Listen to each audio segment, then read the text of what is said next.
co-host here, Lori T, and I are going to be talking about episode 62, The Masks of Discouragement.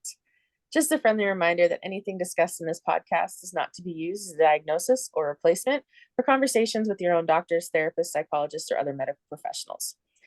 Massive discouragement. We are going to talk a little bit today about when we put ourselves out there, whether it be professionally, personally, and we get discouraged because we say, we're told we have all these talents and abilities, yet we do everything that we're told, and we still maybe don't get recognition, or we, the tools and stuff we're given and that we have don't always work. And then it's like, what do you do with that? How do you wrap your head around that? I know personally, I've done a lot of, virtual online things, and I put myself out there and, set up some different shops and things for sales. And I, supposedly be some passive income, and I'm getting nothing, crickets.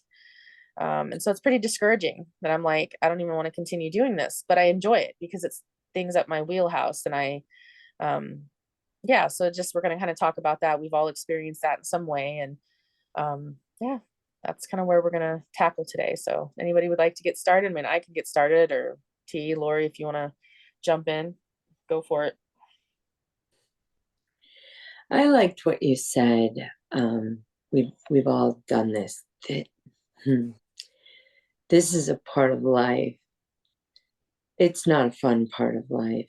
I think, I was smiling when you were saying masks of discouragement, because I was thinking, goodness gracious, I was just on this vacation. I'm talking about all these grand ideas. And then Satan was like immediately attacking me. As all these grand ideas were coming in my head, I'm like, well, why would you do that? Why would you? Because nobody really wants what you have. It's not really going to make a difference, This is all Who are you to think you can do that? Right? Where do you get these grandiose ideas? And I'm like, wait a minute. And I want to learn how to better counter challenge that. And I think that's why we talked about this. As you said, EJ, we all go through this, but especially those of us that have is it left brain, the creative side, and the right brain's logic, the other way? The other way around. Okay, sorry, twisted it. So the right brain is that extra creative side, right? Yeah. And those of us that have that, and I think, I don't know if it's just the way our creator made us, but those of us that have that creative side in whatever area it's in, and I'm putting myself in there too. My creativity is different than other people's, but we tend to wear a heart on our sleeve, right? We walk around like giant pin cushions, I think. And we just know we're going to get poked and pinned and prodded. And, we talk about as authors that we bleed out onto that page. That's our heart and soul that you're ripping apart or not liking or loving. It's so hard. Same thing when you get on a stage, when you make a piece of jewelry, when you do a beautiful picture, you're putting yourself, it's nobody else, you, out there. Mm-hmm. And then when it doesn't get the 100% response that we would desire or like, or it doesn't get any response, I know. It's okay, even simpler. You put out this post, on Facebook or Instagram, and I love face-to-face so much. Like I'm like, please stop texting me. I only want to text you with data. Like, I can't stand texting because I feel like it's the most misconstrued and not like you can't read body language and you can't see what they're thinking and like I don't like texting. But it's something that so many people do now, right? But what happens when you text and then it's 1 hour, 2 hour, 3 hours, 6 hours? Maybe they don't even get back to you till the next day. Like, did I say something wrong? Then all the doubts, right, start to go in your head. And now on Facebook and Instagram, you can heart it or like it or whatever. What was it? Our pastor this last Sunday called it doom scrolling. Yeah. Oh my gosh. I'm like, what a horrible concept, doom scrolling. I just was like, it's like a giant doom. But you really don't have to pay attention. You sort of like, you're like, heart, like, you know. We all would like to get a response. We would all like to get to know somebody's out there listening to us, hearing us, Anyway, so there's all of these things. But I was reading this morning and it came up so why do you think discouragement? I think some things that I found, first of all, and I know it says it in the Bible, I know it says it in like every psychology thing out there, every counseling thing, right? We all need to stop,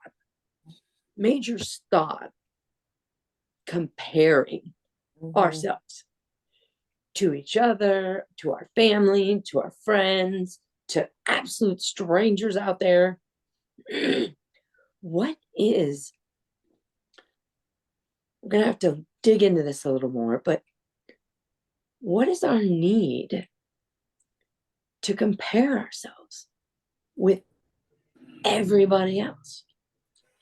And then that comparing ourselves, especially if we're doing it on social media, there's complete false expectations because that's not real. That's just this technological virtual world. There you go. Virtual world that doesn't even really exist. And most people put out their best, right? Right. So you're not putting it. I mean, some of us are trying to be a little more vulnerable and transparent and honest and whatever. Doesn't always work to our advantage. We've talked about this with the getting behind the masks, but so then I think the other thing that we forget, and I was thinking about this morning, we have choices to make. They are choices. How do I respond when it doesn't, right? And then how do I rebuild my confidence? And even though culturally money is one of those things we attribute to success,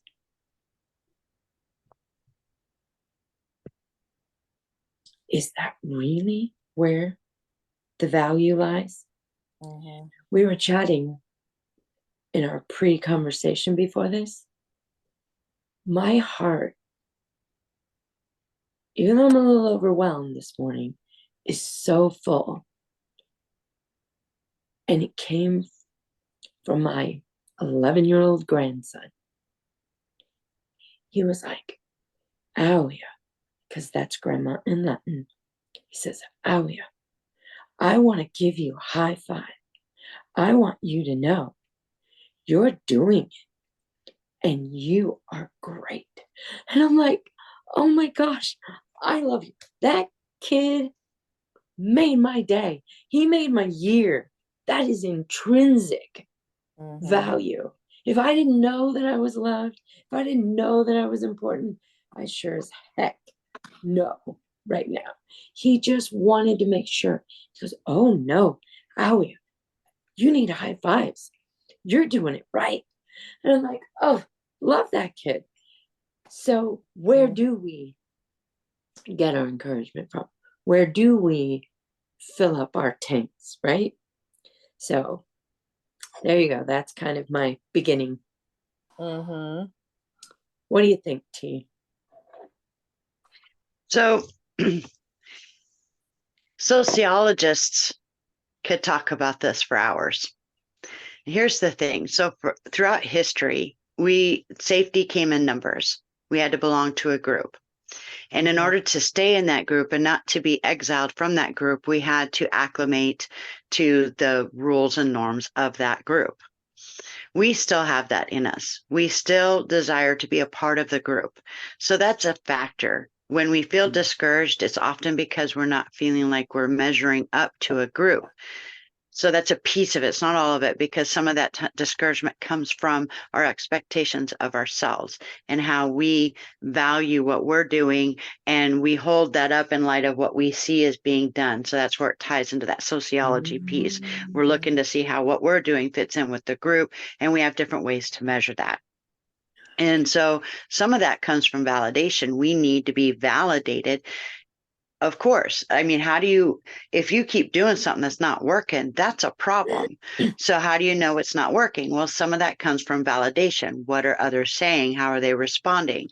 So when we choose to keep doing something and we're not getting that validation, we feel empty and we feel discouraged.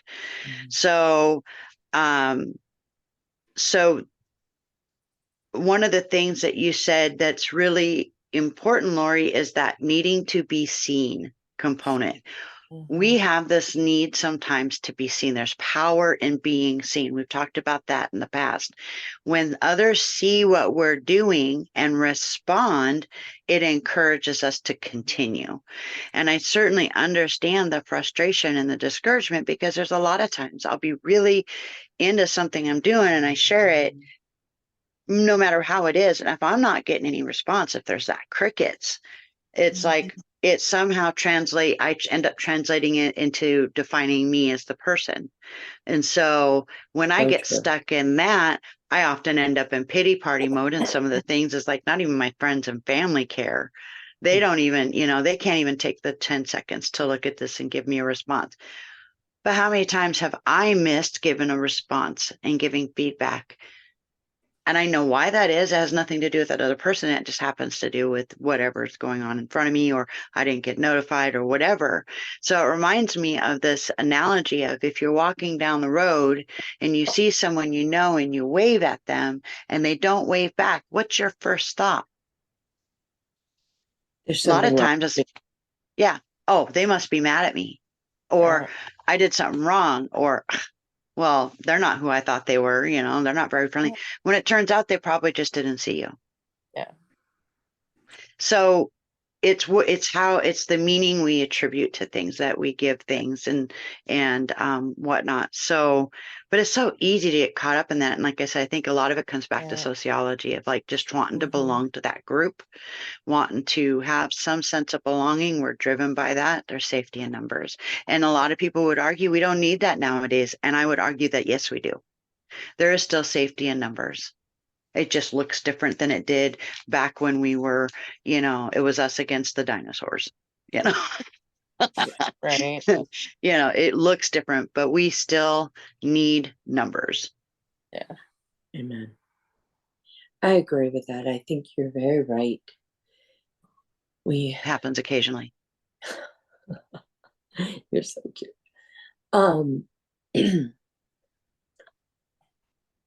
Even introverts, I think we've talked about this before, but the way that we're created, we are not, we're created relationally. We were built to have different pieces of another person fit within us, right? Yes. Whether you want to attribute that sexually, emotionally, sociologically, we're not complete without others, family, loved ones, friends. That's who we are as people. Yeah, we Even are introverted definitely. people. Yes. Well, first of all, introvert doesn't mean that we don't need other people. We Right. actually need other people. We still need to socialize. We still need to interact. It's a part of our need. However, we also have another part where we need that time to ourselves. Where our need lies more, is just to be able to recharge. Whereas an extrovert, they still need their quiet time and self-care time, but they don't recharge with it. And so, just Mhm. because someone's an introvert doesn't mean they don't like people and aren't good at it. They're actually very good at it, and they do like people. Matter of fact, they probably even like people more because they're a little bit more selective on who they're letting in. We So, definitely are. but the other thing too is that in that we're created to be relational is absolutely true, because if you look at scientific studies, like if you go to the Heart Institute, they have found that when we walk into a room with another person, our hearts start talking to each other. Their electrical impulses start responding to that other heartbeat. Mm. Same with in our brains and in our bodies. If you There's this thing called mirror neurons that they've only recently kind of really been able to identify and define. But I call them the monkey see, monkey do neurons. When you smile at someone and they smile back, that's those mirror neurons kicking off. And I call it monkey see, monkey do because they first really identified this by watching monkeys. But it's some Italian researchers, just if anybody's interested. But so that's from the very first, just as infants, in order to be nurtured, we have to see faces. We Right. we need the face of our parent who's holding us. And if you watch a baby, they just study that face, and then those mirror neurons start kicking off. If you smile, they start to smile. They discover those muscles. So, and we're so reliant on our caregivers. We're so vulnerable. We're some of the most vulnerable creatures at birth. And yet we're apex. We're top of the Right. tier. The food It's so chain, right? interesting. I can go off for hours on this. Probably shouldn't. I had one other thought to kind of go along with how we're such relational creatures and we need that encouragement. I might have to wait for it to come back to me. I talk Okay. to myself in a circle, maybe. Now I Yeah, was thinking about the NICU, the mm, babies, right? yeah. Oh, When that's what they're I was going to when they're talk in about. distress, okay, that skin to skin contact is the best thing for them, and they have a much greater chance of survival, right? Yeah. When they During have World the War skin to skin. during World War II, with all the orphanages, they were so full that they didn't have time to hold the babies. Literally, the nurses would go from bed to bed to bed, bottle, change, dress, bottle, change, dress, clean up, whatever. But there was no holding them. And one of us, the psychological researchers of that time, studied the outcomes of these orphanages, and the death rates, the infant mortality rates were off the charts. The lifelong lifetime was shortened drastically. These kids did not grow into old age, and they had major significant behavioral issues, had a hard time getting and keeping jobs and being productive members of society. So we know that it is imperative to have that relational aspect, that Mhm. relational. So we are built for that. So we need that validation. We need those things to know how we're fitting, how if we're succeeding at what we're doing.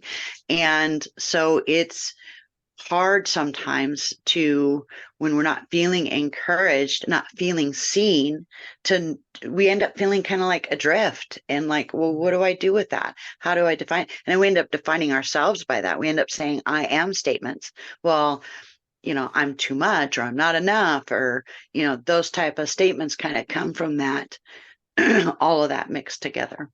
Mm. Right. And it's a connection is definitely important. And I feel like, um, I love the internet, but I think the internet kind of took away some of that.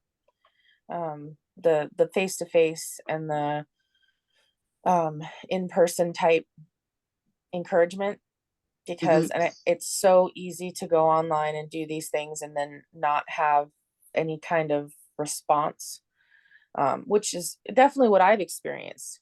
Yes, And me too. we put stuff out there. I put low content journals out there. I put stuff out on my Etsy shop. I put out stuff on Printify, and like nothing. It's like, but they're good stuff. Like people love them. They've said that. Like they've looked at them and they've said that. And then I don't get sales, and it's not that I'm looking for thousands of dollars, but supposedly this is supposed to be passive income. But you know, are your friends actually going to be the ones that are going to go on your website or your site or your shop and buy the stuff? Or is it going to be strangers?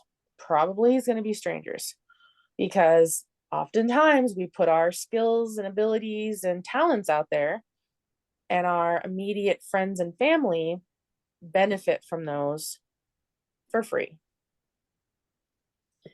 And we talked previously about balancing life, and that's where we kind of came from and got this idea was, let's talk about discouragement, because it can be very discouraging when you're in that time of trying to figure out the balance. How often can I give up my skills and abilities and share them with people for free because it encourages them, but it could be discouraging me because I'm a professional in that field and I technically should be getting paid for this, but I'm doing it for free. And there's definitely scriptures about not doing things for selfish reasons. So we always have to be careful that we're not desiring that for only selfish reasons, to be put on a pedestal because you're the best in that field or something. But having skills and abilities is not a bad thing. And having connections and having face-to-face connections, those aren't bad things. But yeah, introverts, I think, like you said, T, I feel like as introverts, we are more like people people because we do tend to have a small core group of friends and some like closer acquaintances and like friends, and that we want to spend the majority of our time with, but still have our alone time later to still kind of recoup. Whereas people like extroverts often can become friends with anybody they're sitting on a bus with, at a movie theater. I mean, all that stuff. Like, and I'm like, Lori will do some things, and I'm just like, what are you doing? Like, why are you talking to this person, this random stranger? So yeah, and I feel like we, again, with the balancing of life, we have to know what our passions are. So, and I think T, you had mentioned this in the previous episode, possibly, or maybe the one before that, about knowing the why.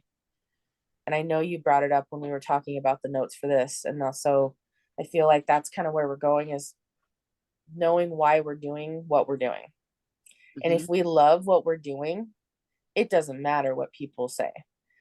So we should not be discouraged if it doesn't do well, because we're doing something we enjoy. Right. I enjoy making journals. I enjoy making low content stuff. I enjoy self-publishing. I enjoy putting stuff out on my Etsy shop. I enjoy being creative and creating designs to put on t-shirts and putting it on a shop. If it doesn't sell, that's okay. I'll buy it because it's a shirt that I want. I wouldn't have made it if I didn't, Right. Well, and that's, I think, a piece of it too, is that, like, I know that I've gotten discouraged. I've got my own YouTube channel, and TikTok is a great way to feel better, because the views you can get, bam, like that. It's like, whoa, how'd that happen? But then you go into the analytics and you realize they watched 2 seconds of it and it didn't really count. So, again, that might not have been a wise choice for me to do, because that was a little discouraging after I felt encouraged. But anyway, and I've got an Etsy shop. I've got those things too. And the thought behind it was I'm making this stuff anyways. This is my hobby stuff. This isn't stuff I'm using to make money, thankfully. Would it be nice? Absolutely. Who couldn't use a few extra bucks? But it's like if it's my jewelry, I was making it anyway. I just can't wear it all. Exactly. Yeah. You know, when I get into a sewing mode, you know, right now I am sewing with purpose. Like I've got grandkids and myself and whatnot. So they're being gifted out, but there's going to come a point where I'm sewing just to sew. I have no place for it to go. Might as well, you know, make some of the material money back.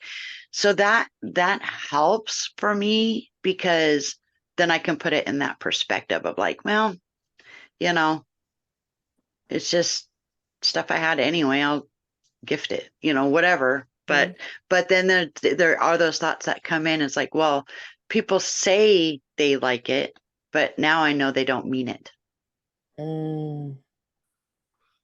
Ouch. Yeah. You know, I think I had a friend who knows me really well. But I think I said something about, well, have you actually listened to the podcast? She was like, oh no, I don't have any time. I was like, oh, okay. How did that make me feel? I was like, wow, okay. Yeah. You know, and we've always discussed this. We don't do the podcast. We're not out here to make $1 million or whatever. Right. A lot of this is transformative in our own lives. It's good for processing.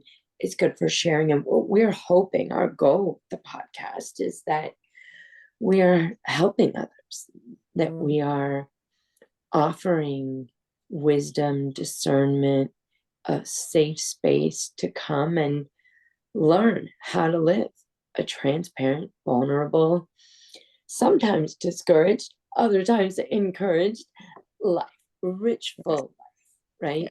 And so I know this is kind of in combination, like you said, DJ, with last week. How do we find that balance? How do we, I think one of the biggest things I have to remind myself is even though there is a need for others, it isn't helpful when it's used for comparison. Right. And I think that's the biggest thing we can do, is to remind ourselves that we are uniquely and individually created and made, right? Yeah. We are not ever, and we don't need to, we weren't made to measure up to some particular standard. Right. How I want to be at peace and just be able to just be and just be happy with what I got from my grandson this morning. Yeah. The fun that we had last night, you know, the fact that, you know, by speaking up, and then that's the other thing too. So, you know, you had mentioned, EJ, well, how do we get that stuff out there?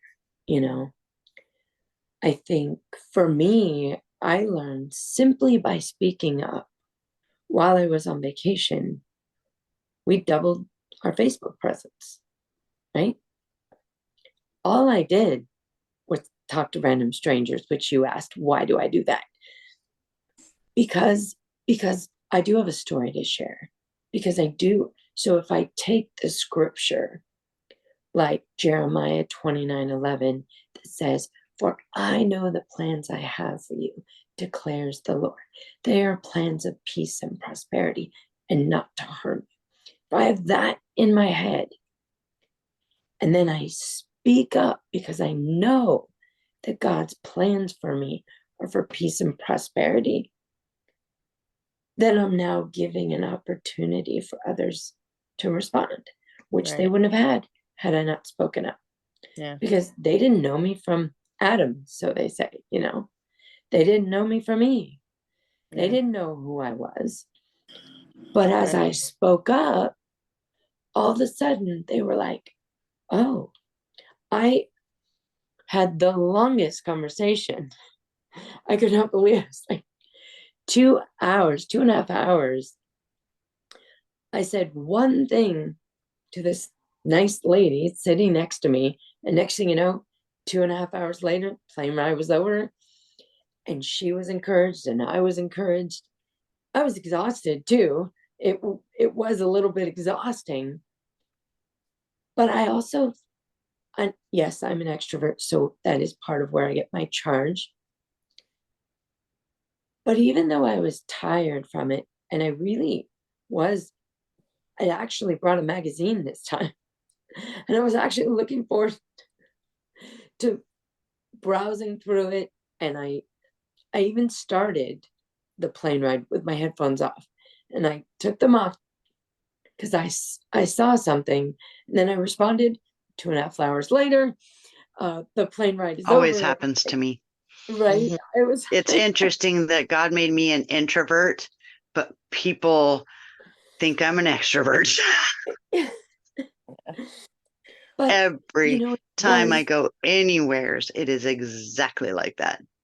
but it was good. It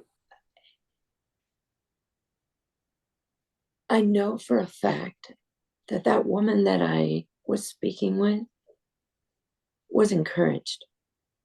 I know for a fact that she felt heard and validated. And amazingly enough, I know I talk for a living. I write for a living, right? I probably carried a quarter of that conversation. She just needed to be heard. Yeah. And validated. Well, and I think, oh, go ahead. No, go ahead. Well, and I was thinking it's kind of reminding me of something. These are things we enjoy. If we were talking about the why we do something, if we don't enjoy it, or we realize we're only doing it for somebody else, is it really worth keeping at it? Doing the things that we enjoy, it doesn't become a chore. Amen. Amen. It's not discouraging. It can be that, oh yeah, I'm not making any sales. Okay. Do you enjoy making this stuff? Yes. Tina loves making the jewelry. And like she said, she can't wear it all. So she could sell it or give it as gifts. So I feel like that's kind of also something we have to keep in mind. It's a good question. Yeah, because I know there's been times I've had to stop doing things because I realized I'm not enjoying this. I'm doing this for somebody else. Or the desire and the reason why I started. In fact, here's a good example. About 2 or 3 years ago, when I was working with somebody, they're like, you should, because they found out that I like to read, and I had read in 1 year like 36 or 37 books, and apparently they thought that was a lot, but it's not. It's bare minimum. I happened to put reviews out on Goodreads. I give it a star rating, and then just like Goodreads, it asks you whether you liked it or not, what you would give it as a star rating, and then you have the option of typing in a little comment. And if I was really passionate about the book for a pro or a con, I would always put out a good response. And they're like, you should turn that into a YouTube channel. Well, I have no desire to be on YouTube. I'm like, I don't want to work. I don't want that kind of work. Podcasts is one thing. But I know what my people I follow on YouTube do to deal with podcasts. And I was like, I don't want to do that. To me, that's not what my passion is. And I started a YouTube channel. I think I put one video out, maybe two. And then the same person was like, oh, well, then you should have a segment on your channel that was about author interviews. Because we're going to be making, because this was somebody I was working with for a business at the time. They're like, you should interview the authors that you work with. Well, I don't, no. So then Lori was going to do that. And she was going to have a segment on there. think we did 2 or 3 interviews, and then like I did like 1 or 2 videos outside of that. And I was like, no, this is not it. This is too much stress. I want to do something fun. Like, give me a website. I'll build that before I go and do a YouTube channel, like specifically for that. Now, as I have grown and I have other things going on and I'm thinking about things, I'm thinking, well, maybe I can rebrand that channel into something different, because it's like EJ's downtime. So it's not like it could be anything, which honestly I've considered, and I still may do something with it. But I was like, I'm not gonna stress myself out on this anymore for something that I don't have a passion in. And the person was kind of giving me pushback. I'm like, well, your look should look different, or your, channel banner should look this different, or you should have it this color in the channel banner because it looks, well, no, I don't like any of those colors you just suggested. I'm going to use the color that I like. And so then I was realizing I'm doing this for somebody else. I'm not doing this for me. I'm done. I like that. You said 2 things that were important. Who are you doing it for? And if it's causing you stress and it's not a part of your job, then what are you doing? Because it isn't really bringing you joy, right? It's not really enriching your life. It's causing a giant headache. And I do remember that because I did do a couple of interviews because you were like, no, I don't really want to do this. And so I did the interviews with the authors. And then I think it was really funny because, I've been told that I have a good voice, right? We all get told these things, right? And we go do them. And I think both of those people ended up tearing me apart, and not being happy with the interviews, or I don't know what exactly their issue was. But anyway, it was not successful. And so we ended up, not moving forward with that. But so how do you come back from something like that? Psychologically, T, what are the things we can do? What are some of the steps we can do to come back from that? Because it really wasn't a good experience. And I ended up being hurt in the process. I know EJ had some hurts in the process. How do we psychologically, mentally, emotionally, spiritually, what do we do? What are some of the steps we do to come back from that? It's some self-reflection, and it's on 3 P's. And I just came up with this while everybody was talking. I love it. I'm ready. Purpose. Give me those 3 P's. Purpose. What is our intention and what is our why? What do we want the outcomes to be? So what's our purpose? What's our perspective? Our perspective comes from our experiences and the roles that we play in our world. Mm-hmm. And so we have a unique perspective on each situation. So if we're struggling with something and discouraged, we just might need to change our perspective of what's going on and reevaluate through that. And then there's perception. That comes from our experience, and it also comes from knowing who we are. I'm an introvert. I have times where I have social anxiety, so therefore I may not translate everything correctly, because when I do none of this is selling, nobody seems interested. So the people who said it's pretty or it looks good or it's nice must have lied to me. That's my social anxiety talking. And so I have to sit back and go, is it true? I might not know one way or the other. So then it kind of comes back to, does it matter? It might. And a yes is a valid answer. It might matter. But so it really just comes down to, what is our purpose? What is our perspective? And what is our perception? Awesome. And any answer to any of those is valid and correct, but it can help direct what we're going to do next.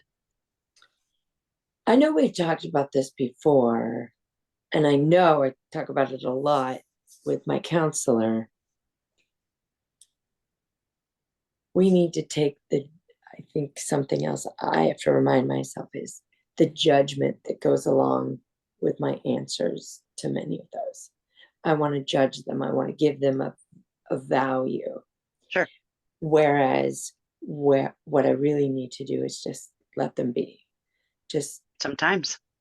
I Sometimes. don't But have being to aware value. of our judgment of it is still important, being aware. Maybe not using it always to make the decisions for yourself about yourself, but the judgment is important to be aware of because it can be a clue as to what's going on. Yes. So if I'm like, for example, with that statement of, well, they must have lied to me when they said it was nice. Right. And then I Yep. sit and I look at that. Now I could be like, oh, Tina, there you go again. You're being all anxious. You don't know what they're thinking, blah, blah, blah. Okay, there's a tone to that is kind of happening. And I need to be aware of that. I need to be aware of like, oh, ouch, Tina, what are you doing? And kind of sit back and say, okay, what is my purpose? How important is this to me? How important is this person to me? Is this a game changer? It might be, and that's okay.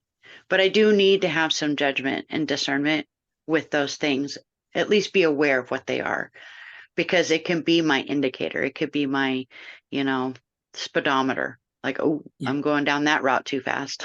I really want to identify something here.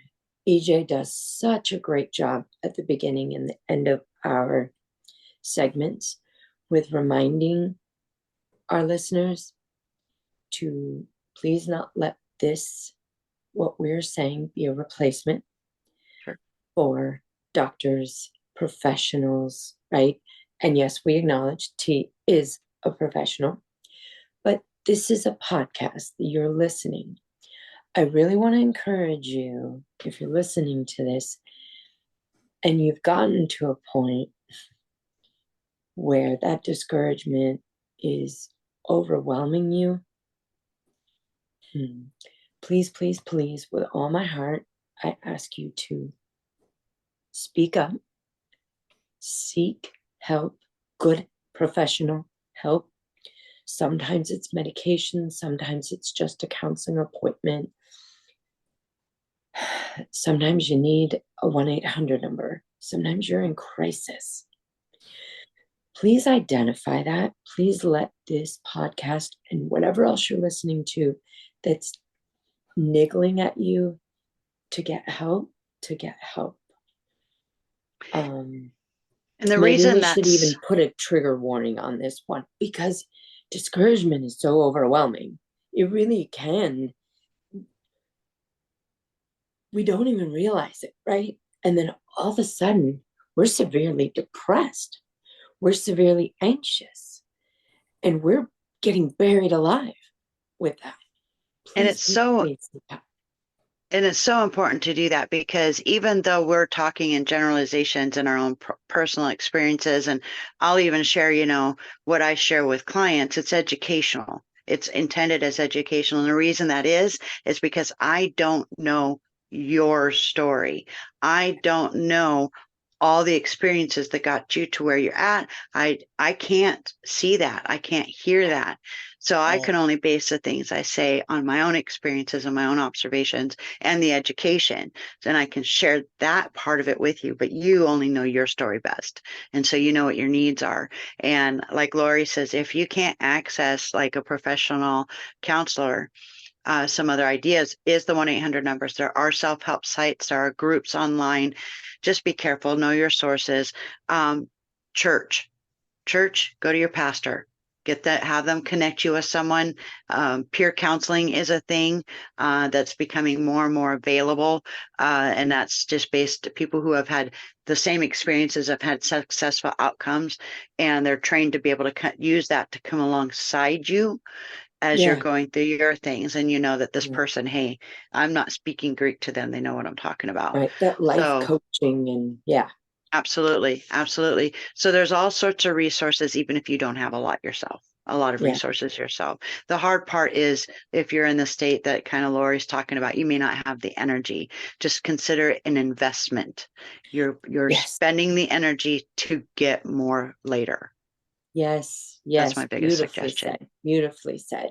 And I'm so grateful that we have EJ with us, who's, I know I can see her working away in the background there. And she's going to be putting some links and things in here. And I want to make sure when we put this out there, we do put a little bit of a trigger warning. I didn't even think about it. And all of a sudden it just hit me. I'm like, I feel like this, we're getting into some deep waters here. And we had discussed that when we were talking about this, but all of a sudden it just really hit me. Maybe somebody out there just needs to be reminded it's okay. Discouragement is something very, very difficult. And it's not easy. We're not trying to put a band-aid on it. We're not trying to just laugh it off or, Like most serious. of our topics, this came up because we ourselves experience it. And a lot of times these topics are coming out of current events, current experiences, current feelings and thoughts. It's based on something that's just relevant to us right now until we start getting suggestions. So if you want to hear something, let us know. Yes, please let us know. So thank you so much, ladies. Once again, Sounds amazing topic, Yep. amazing responses, and I look forward to doing it again soon. Yeah. Well, just a friendly reminder that anything discussed in this podcast is not to be used as a diagnosis or replacement for conversations with your own doctors, therapists, psychologists, or other medical professionals. This episode is on YouTube, our website, and most major podcast platforms. If you're not a subscriber, we'd love for you to be one, so don't forget to like and subscribe to keep up with our future episodes. We're on Facebook, Instagram, and Threads as Behind the Mask PC. You can email feedback or future episode ideas to us at behindthemaskpc@gmail.com. You can listen to the podcast directly on our website at behindthemaskpc.com and find all of our links for the podcast and us as individuals on the site and in the description of this episode. On behalf of the ladies and myself, thanks for listening, and we'll talk to you next time. Bye.